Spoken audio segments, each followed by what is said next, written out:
Om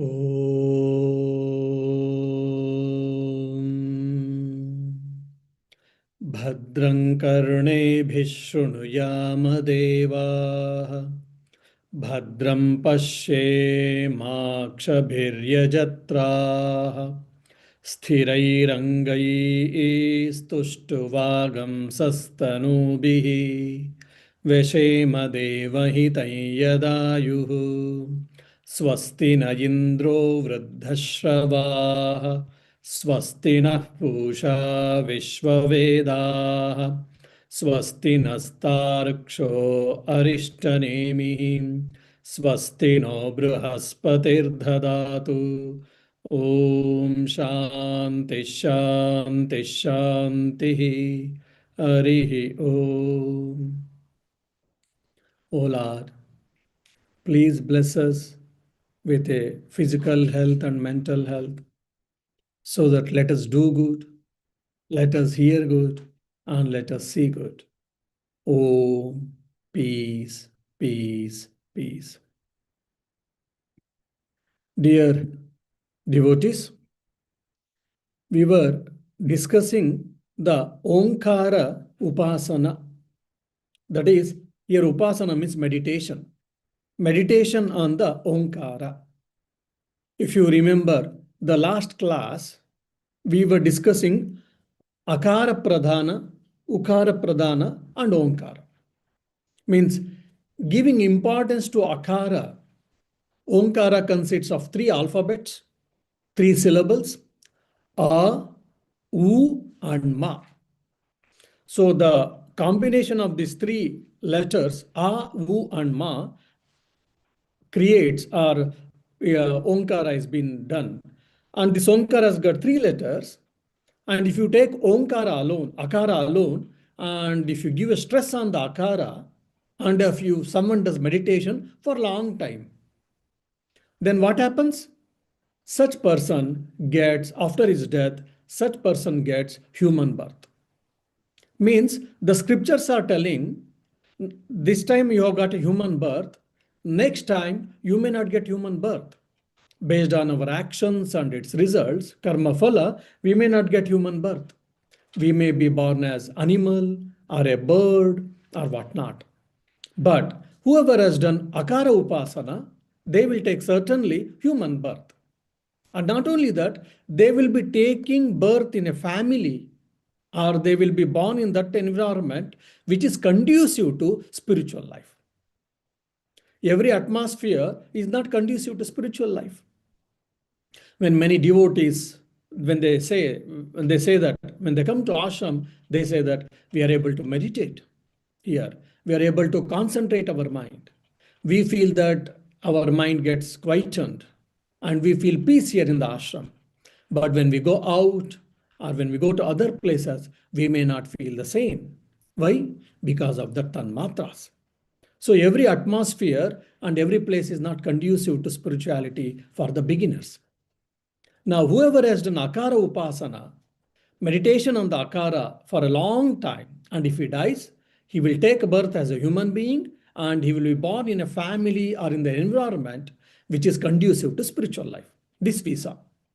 Then, if someone does Ukara Pradhana Upasana, one who gives importance or stress on the Ukara, Ukara, and he does meditation for a long time. Long time is not 1 day, 2 day. I mean, still his death or for a few years or few decades, whatever. Maybe at the till end of the life. Such a person, when he dies, he goes to Somaloka. Here Somaloka means Svarga. Svarga has been told as Somaloka, the lunar sphere. So after his death, he means his subtle body, his or her subtle body travels to the Somaloka, that is to the heaven. And the subtle body enjoys for some time based on the karma phala accumulation. Just like how much of your money is there, so much money you can spend. So whatever the punya they have accumulated, based on that, they can enjoy their time at the part of through subtle body in the lunar sphere, that is Vargaloka, and again they will come back and they will start their life. Now, one more thing we had seen, if someone does Omkara Pradhana Upasana, they're not giving any importance to particular syllable or a particular alphabet. Instead of that, they are completely meditating complete on Omkara. So whoever does that, for them what happens? When such person passes away, means when he dies, his subtle body or her subtle body travels to Brahmaloka or Satyaloka. So that is the highest world. In the manifested world, that is the highest world at the top level. So he or she goes to there, means the subtle body goes there, and if they do Atma Vichara there or Omkara Vichara, they will get Mukti, they will get Moksha. They will be liberated. They will be liberated means not the self gets liberated, the subtle body gets disintegrated. The mind gets disillusioned or destroyed. So that is called Krama Mukti. All these three things we have discussed in detail in the last class. Now, the Rishi Pipilada, after explaining all these three, because that was the question, based on this, then he's telling, look, my dear, it is not only my view or my understanding, my experience, even the Rig Veda also confirms it. Because this Prashna Upanishad belongs to Atharvana Veda. So Rig Veda is the ancient scripture in the world actually. That is the oldest and ancient scripture in the world actually. So he's quoting that even Rig Veda confirms my understanding, my experience, or my teaching to you. So what are the two Rigvedic mantras which has been quoted by Pipilada? This is our today's topic. We shall try to see and understand.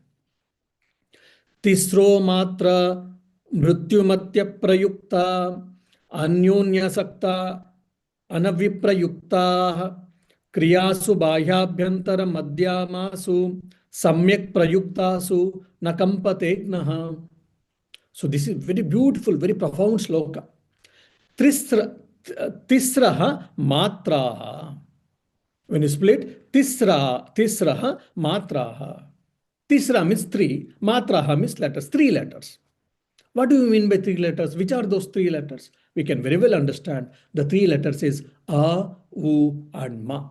The three letters which constitutes the Omkara. Okay. Tisraha matra and also includes, there Drush is indicating we should chant the Omkara together. So without combining the three letters, we may get limited results. And if you combine the three letters and if you practice Omkara, you will get the infinite result. That is what the particular mantra is telling. So Tisraha matra, when you combine all the three letters and when you chant, what happens? Mrityu matyaha means you are encompassed by death. Means if you take each letter and if you do chanting or a meditation, you are encompassed by death. Means it is a poetic usage actually. Your results, you get finite results. Like you are getting a human birth or you are getting to lunar sphere or whatever. So you will get basically limited results, you will get finite results. Then say, okay, already I said, what are the finite results? By Akara Upasana, you will get a human birth and spiritual conducive atmosphere. Then Ukara Pradhana, you will get a heaven. Whereas if you do jointly, what happens? So Mrityu Matya Prayukta. Prayukta is applied. Anyonya Saktaha means once you join everything, all the three letters when you join and when you chant, what happens? Anaviprayuktaha means when you properly use it, what happens? Then you will get the mukti or moksha. You will get the infinite result. What is that infinite result? That is the liberation or emancipation.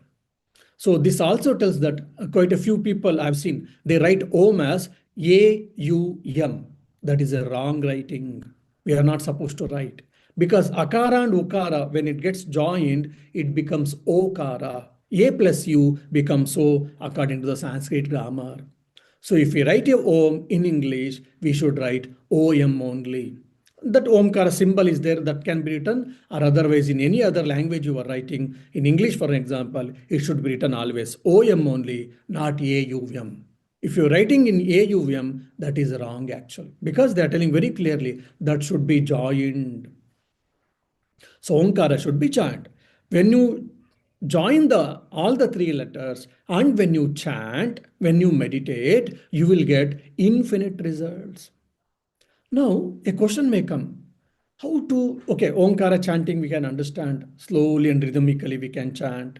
And when we chant the Omkara, we get a beautiful results like our mind gets calm, we feel energized, and we feel that that entire atmosphere is with full of positivity. All these things fine.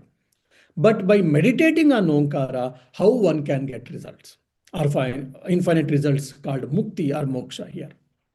Now, strictly speaking, the each step how to practice this Omkara meditation, step-by-step process has not been told by any Upanishad.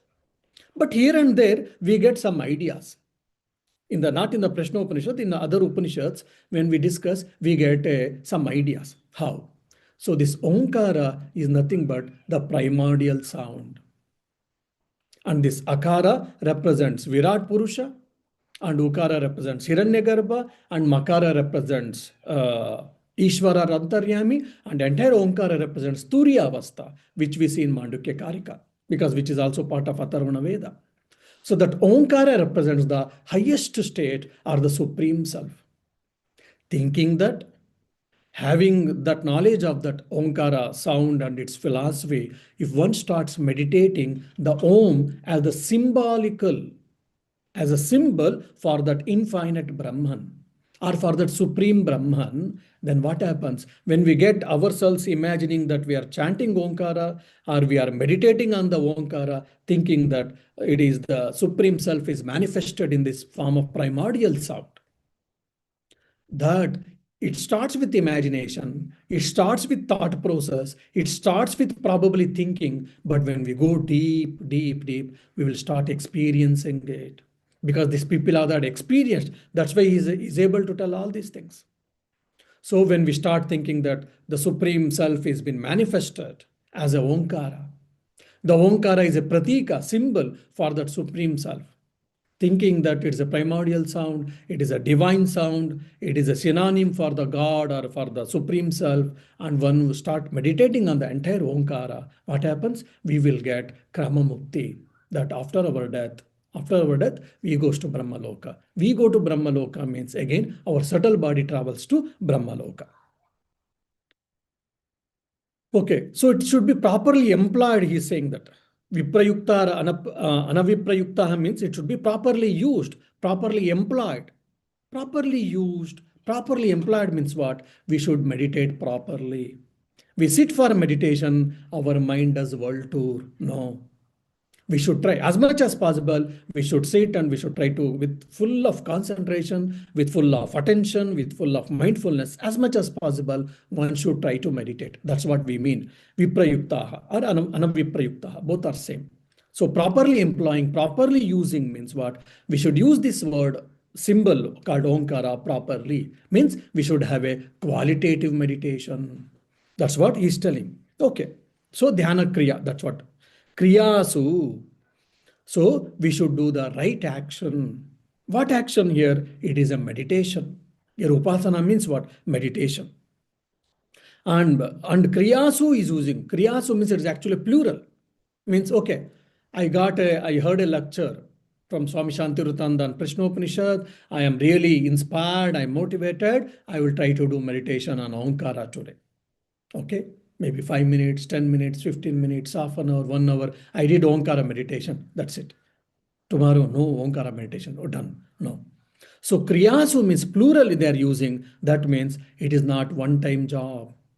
It is not 1 week job. It is not 1 month job. It is a lifelong process.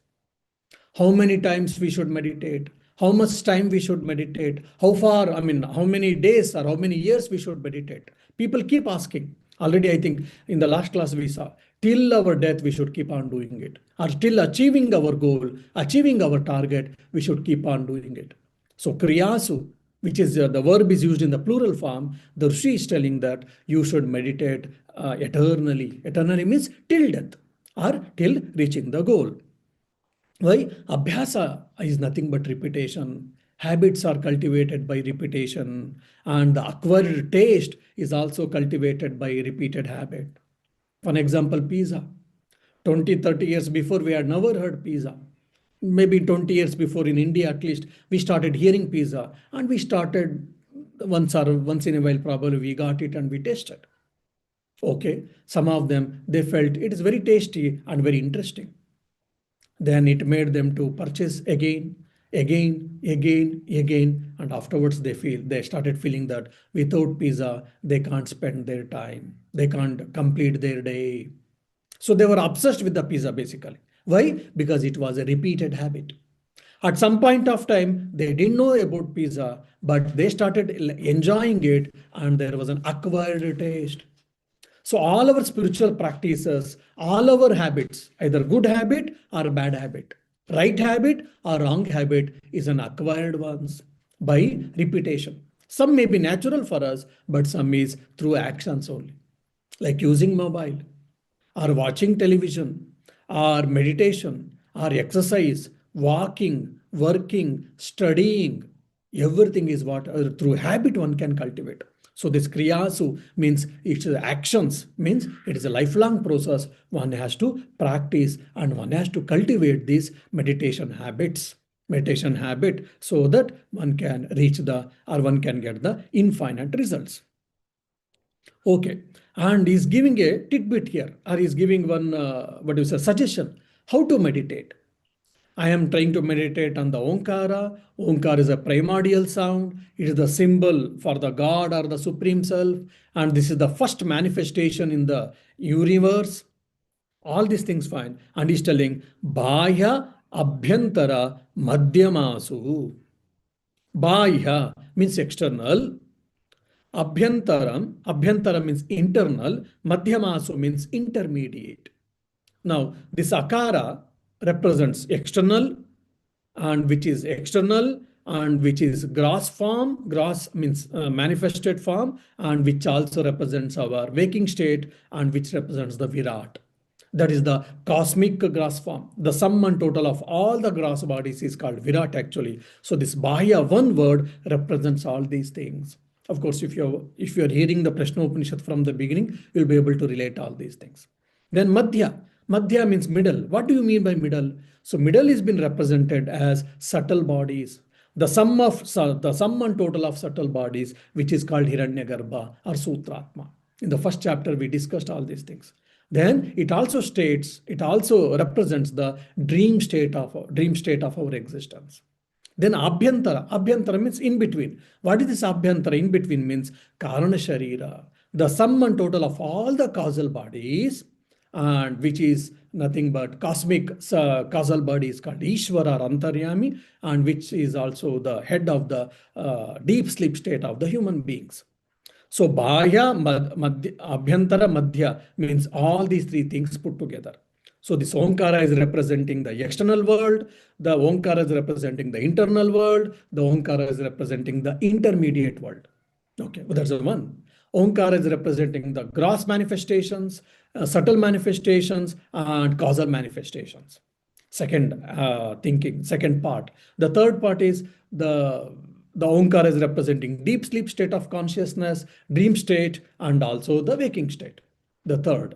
And the fourth is, it is from the cosmic form, universal form of God, which is called Virat, Hiranyagarbha, and Ishvara. So Omkara is representing all these things. So while meditating on the Omkara, we can include all these aspects. So this is a type of Omkara meditation, what we can do. And actually, if you see, it is very mystical or esoterical in nature.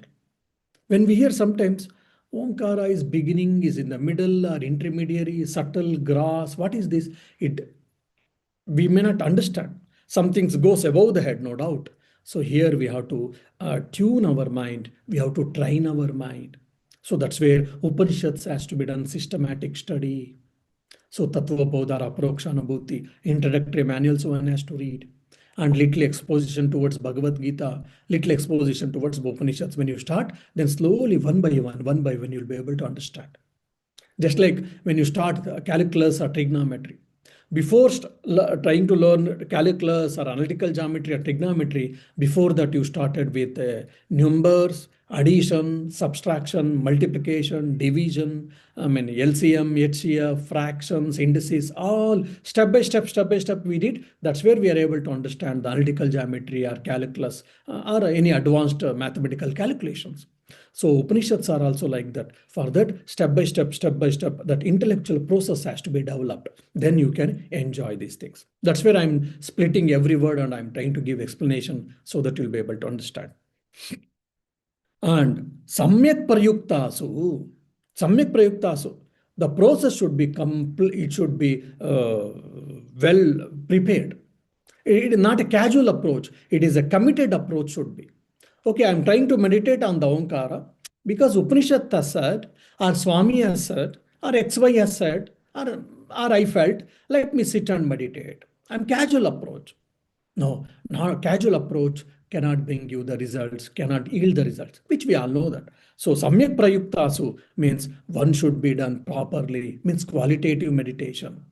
So as the methodology is there, every step has to be properly followed, and so that you can have a good qualitative meditation. Once you have qualitative meditation for longer time, then we will get the results. Many times people say, I am doing japa for so long, nothing is happening. I am not able to experience God. I am not able to experience peace. I am not able to experience calmness. For a long time I have done. And still, if you are not able to, then there is a mistake in us. There is a problem in our meditation, quality of meditation. That's why Samyak Prayuktasu is telling. So you have to do qualitative meditation and quantitative also important, no doubt. So by doing that, then only one can yield results. Then you may say, okay, qualitative meditation we can understand. So quality meditation we should do, or meditation with quality and quantity is fine. What do we get? What results I'm going to get? I work for 6 hours, I get a paycheck. So if I do this meditation on the Omkara, what do I get? Already we have discussed, but still he's telling here one by one single word, Gnaha. Gnaha means the knower or the enlightened ones. One who does qualitative meditation on this Omkara, he becomes enlightened ones. Through meditation, he becomes enlightened. That is the result. Okay, such enlightened ones. What is that state of enlightenment? Na kampate. Beautiful again, this beautiful word. Okay, as Holy Mother says beautifully, one who realizes God, what happens? Does he get 2 horns? No. What does it happens? Here, Upanishad is saying, na kampate. One who gets enlightened, one who gets realized, what happens? Nakampate means he does not shake. Okay, Swami, you are sitting in the on the chair. You are not getting shaken, isn't it? Is it that I am also sitting in my chair or in my place? I am not getting shaken. Is it that Upanishad is telling no? Na kampate. Na. I mean, he or she does not shake means no desire can disturb. Many times we know that. Many times I have heard from people.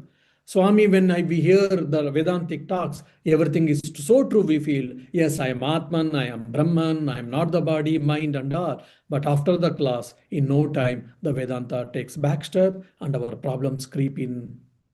Or some phone call, or some message, or some thought can disturb us. All our Vedanta gets flied away. What to do? This is the standard question asked by many people.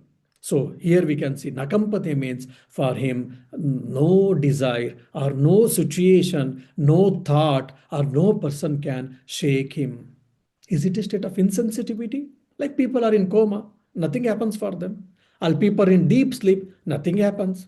People, dead people, nothing happens. Is it that state of inertia? No, it is the state. It is not the state of insensitivity. It is not. It is not the state of dull-headedness. It is the state of transcendental. Means they have transcended all the dualities. Things may come and things may go. They don't bother.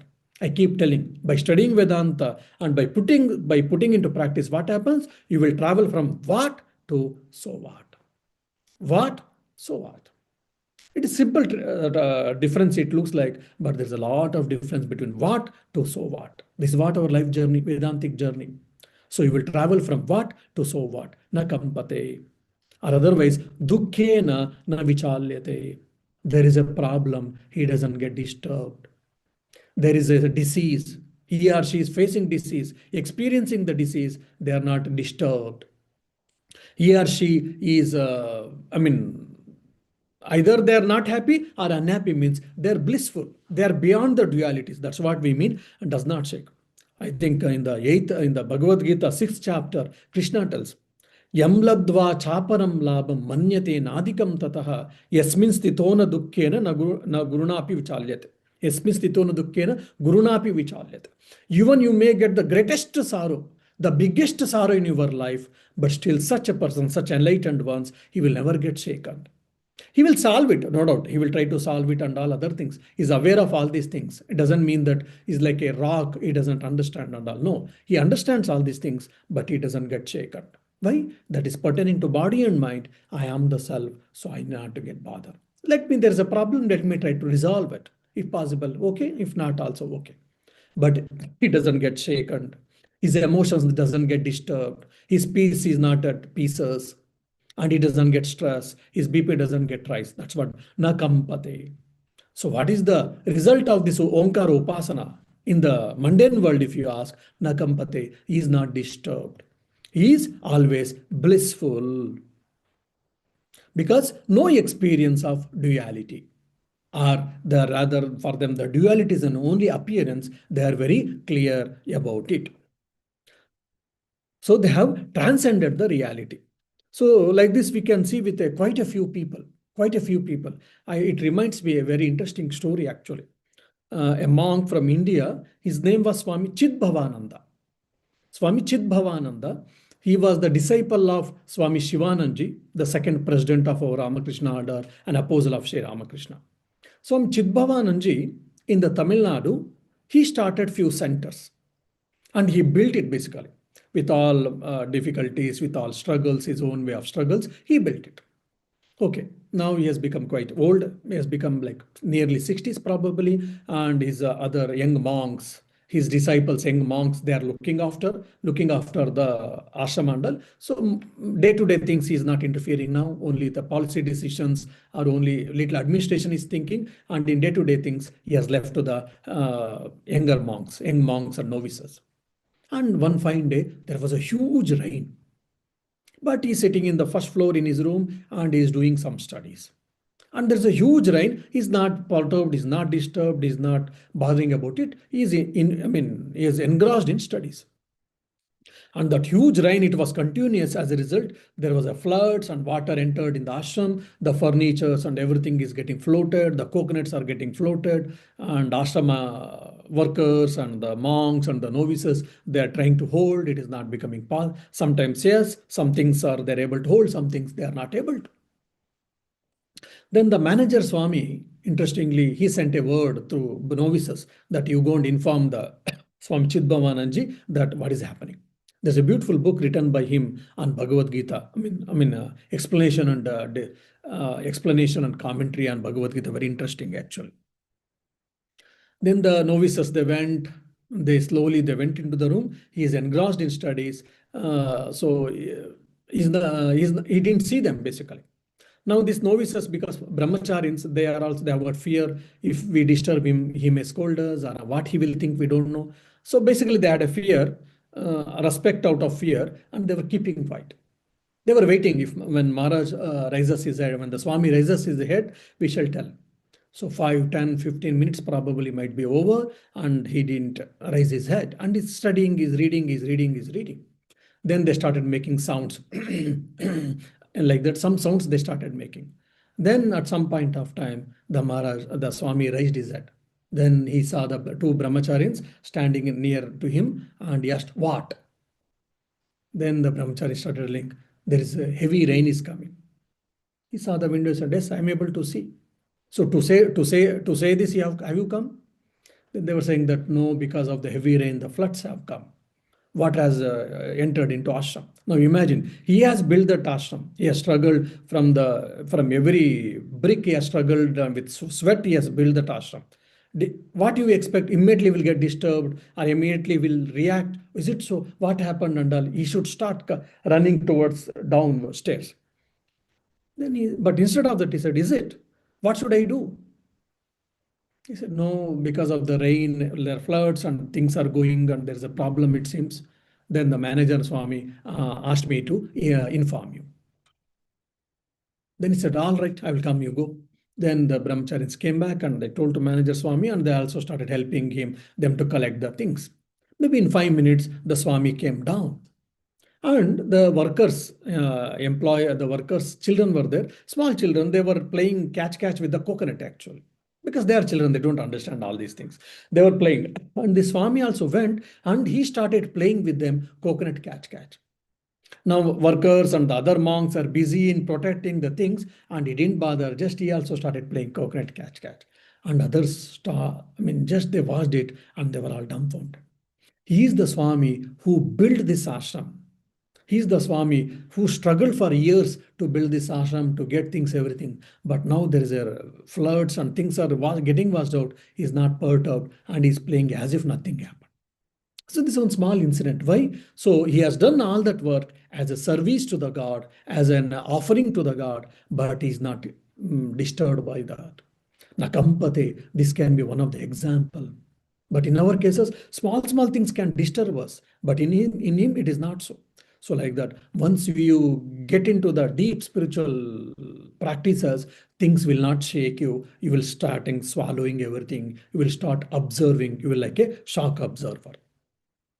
Okay, this is the first quotation from Rigveda told by Pipilada. There's one more quotation from Rigveda. By that, this chapter, fifth chapter gets end. We shall see the second quotation or the second Rigveda mantra. Rugbiretam yajubirantariksham samabiryat tat kavayo vedayante tam omkarenaiva ayatenan veti vidvan yat तच्चन्तं जरां मृतम् अभयं परं चेति इति प्रश्नोपनिषद प्रथमं पंचमं प्रश्नः. Okay, now we shall see Rugbihi. Now through Omkara, 4 results can be achieved is been told in this mantra. What are that? One is from Akara Upasana, you will get human birth and spiritually conducive atmosphere. And Ukara Upasana, you will get heaven. And Omkara Upasana, meditation means, Upasana means meditation. Meditation and Omkara, you will get Brahmaloka. And from there you can get Krama Mukti. And Omkara Vichara, when you start discussing or when you start analyzing, when you start thinking about the Omkara, how to do that, we see in the Mandikya Upanishad actually. From that, you will get Jivan Mukti. Means you will get liberation while living in this body, in this mundane world. Not after death, not going to some other worlds, while living in this. These are the 4 results. Who are telling this? It is not mine. People are telling. It is not only mine. I know this, but even the enlightened people are saying. Who are they? Kavayaha. Kavayaha means the enlightened ones. They are not ignorant. They are not foolish people. They are enlightened people. They are not only knowledgeable people. They are not intellectual people alone. They are experienced people. They are the knowers of truth. So in the Kathopanishad also, Uttishtata Jagrata Prapya Varanni Bodhata Kshurasya Dhara Nishita Duratya Durgam Patastat Kavayo Vadanti. Kavayo Vadanti. The enlightened people speak. What? Kshurasya Dhara Nishita Duratya. So the spiritual life is like walking on the razor's edge. Durgam Patastat. And it is very difficult. And who are saying that? Enlightened people are saying that. That's why Uttishtata Jagrata Prapya Varan Nibodhata.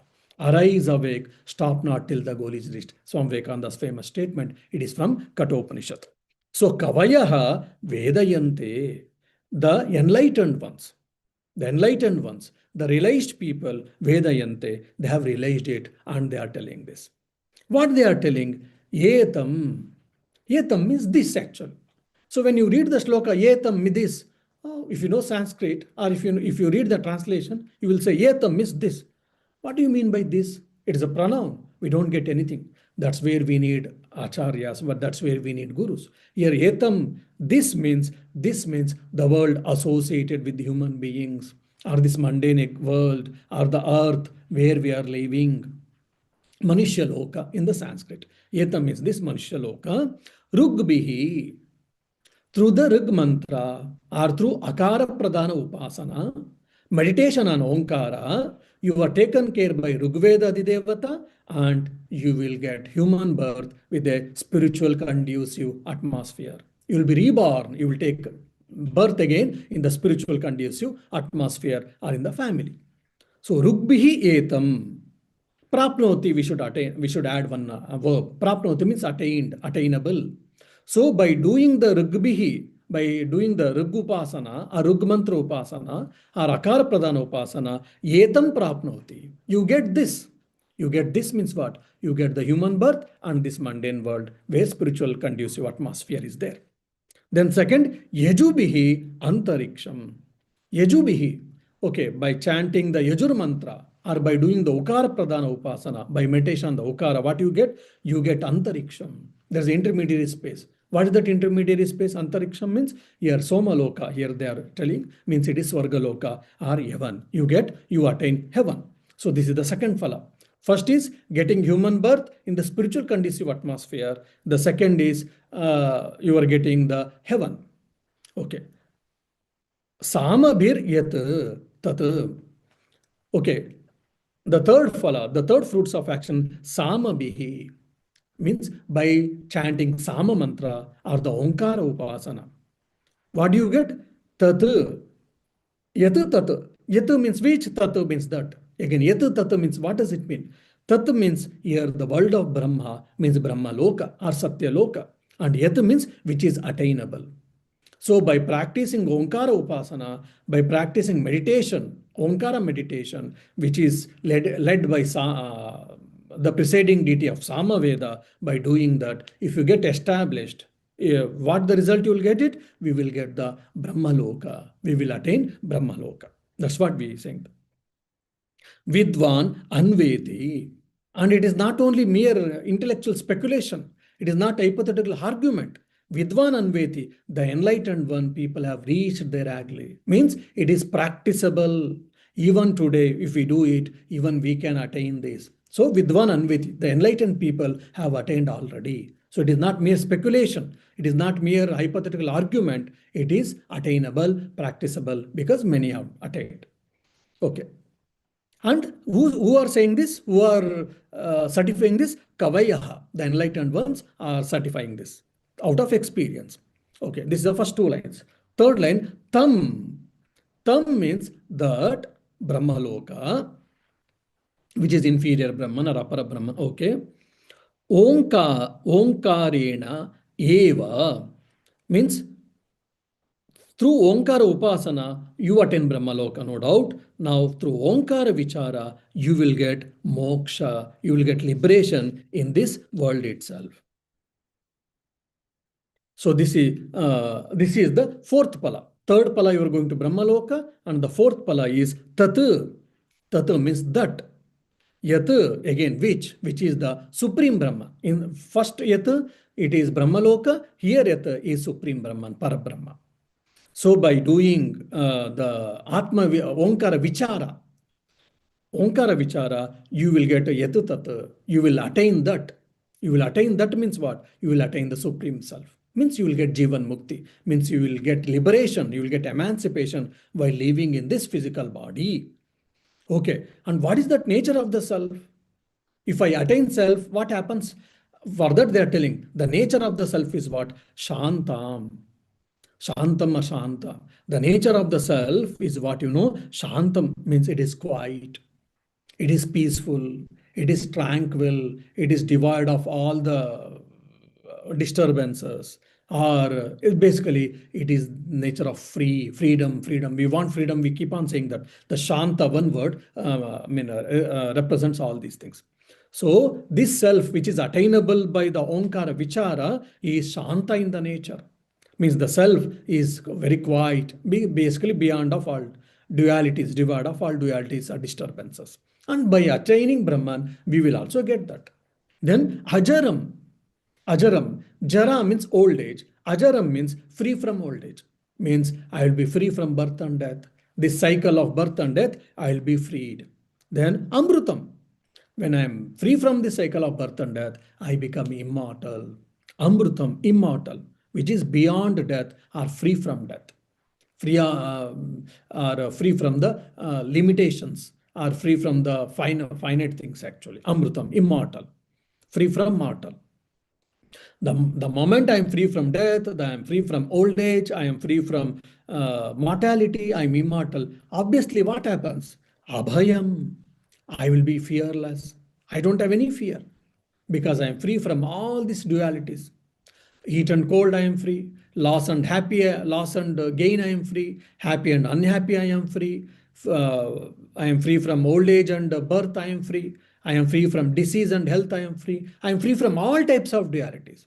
Again, that is not the state of insensitivity. It is the state of completeness. It is the state of happy or everlasting bliss, unalloyed bliss, we can say. Abhayam, fearlessness. So such person will be fearless. Then Param, unsurpassing. He attains that Param Brahma, the Supreme Self. Omkarena ayatanena. Okay, what is the methodology, or what is the step? What is the tool to attain that? For example, I want to talk with some other person who is in US. How can I talk? Using a mobile, I talk. So mobile is a weapon as a tool through which I will be talking with them. So here, to attain that Brahmagnana, or the emancipation, or the self-knowledge, Omkarena ayatanena, means the Omkara is the tool here through which one can get moksha or mukti. So how one can get mukti, if you ask the Prashnopanishad in the 5th chapter, they are telling that by doing Omkara Vichara, you can get Jivan Mukti. By doing Omkara Upasana, you will get Karma Mukti. Okay, so iti or the abhayam param cha iti. Iti means what? That is the end of the sentence. Means it is an end of the topic. Okay, we have concluded our topic here. We have finished, and we are ending the topic, or we are ending the chapter. So the same idea we can see actually in the 8th chapter of Bhagavad Gita. This Krama Mukti, Krishna also has spoken. So now very well we can understand how Bhagavad Gita is an essence of the Upanishads. Because in the end of every chapter we tell Om Tat Saditi Nirdeshu Upanishatsu Brahma Vidyayam, we say Upanishatsu. So Upanishad Sara, we say that. So how it is Upanishad Sara, essence of Upanishads? If you read Upanishads and when you read Gita, you'll be able to correlate it. So this is what the 5th chapter we ended. In the 6th chapter, interestingly, it is very interesting, and just 8 mantras are there, and it is the essence of the entire Advaita Vedanta has been told in the 7 mantras. The first mantra is question, and the answer is reply will be in the 7 mantras. Actually, very interesting. The entire essence of Vedanta has been given in that one chapter. What is the entire essence of Vedanta? Brahma Satyam. The Brahman alone is real. Jagat Mithya. The world is an illusion, an appearance, and Jivo Brahmaiva Napara. There is no essential difference between the individual self and the Supreme Self. That is the essence of the Vedanta. The Brahman is real, the world is an appearance, and there is no essential difference between individual self and the Supreme Self. This is what the essence of Advaita Vedanta, and that has been explained beautifully in the 6th chapter that let us try to understand in the next class. Of course, next week, Thursday, we are having a Guru Purnima celebrations from 6 to 7:30 p.m. So all of you are invited, and we are having a guest Swamiji, Swami Tattvamayananda from Vedanta Society of Northern California, that is San Francisco. So he's coming, and we are having a guest talk from him on Guru Purnima, and we have got Guru Purnima Puja celebrations. All of you are welcome. Then after 2 weeks, we shall try to meet, and we will try to discuss the 6th chapter of the Prashna Upanishad. Om Shanti Shanti Shanti Hari Om Tat Sat Shri Ramakrishna Arpanamastu. Okay, you got any question? Yes, ma'am. The word that you said, AUM, we cannot write it. What about OHM? No. OHM also, there is no, doesn't mean any sense. OH, Om. When you say Om, A and U, A and Om U, is telling you the physics symbol O. OM, that's all. OH, I believe. You spell it OH. No, that is also wrong. OM, that's all. AUM is also wrong. When you split it, when you break the Omkara, it becomes A plus U plus M. That's okay. But when you're writing the Om alone, then it should be OM, that's all. Neither AUM nor OHM. The correct pronunciation will be OM, that's all.